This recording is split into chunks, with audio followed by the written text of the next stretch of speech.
Hi guys, it's your latest news to banditry and mass kidnapping in Nigeria, most especially these northwest rural communities.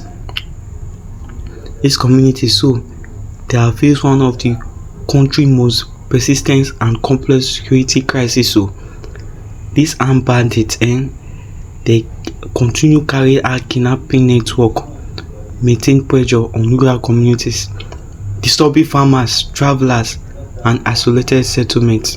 This thing so is occurring within across states including Zamfara, Sokoto, Katsina, Kaduna, and parts of Kebbi. This armed group they have continued to exploit forests and difficult terrain as operational bases, carrying out raids, abduction, cattle roasting, extortion, and attack on communities.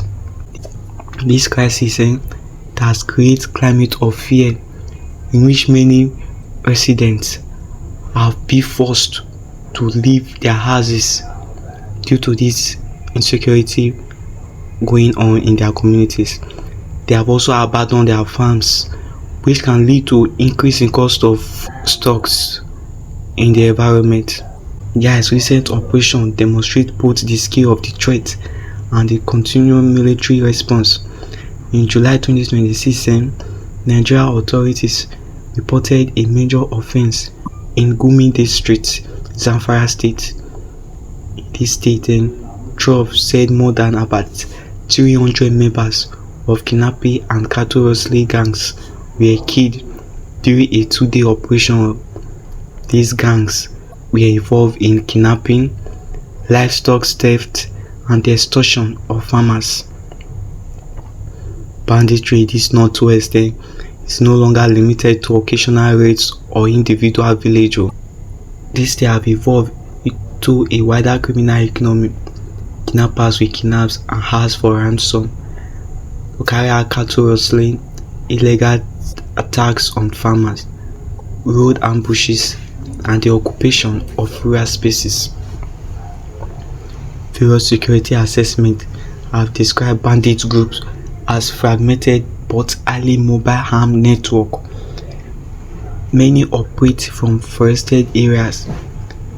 They use motorcycle and knowledge of remote terrain to launch rapid attack before withdrawing into difficult to access location. In one recent incident around the Zamfara state, dozens of villagers were abducted during a meeting intended to discuss peace and reconciliation with armed bandits in Mangmi, Dindi. Authorities reported that 39 people were kidnapped, while some local accounts placed the number higher. This incident demonstrated the extreme danger facing communities that attempt to negotiate directly with these armed groups. Thanks for listening. Don't forget to always stay updated by subscribing, liking, ringing the notification bell, and sharing.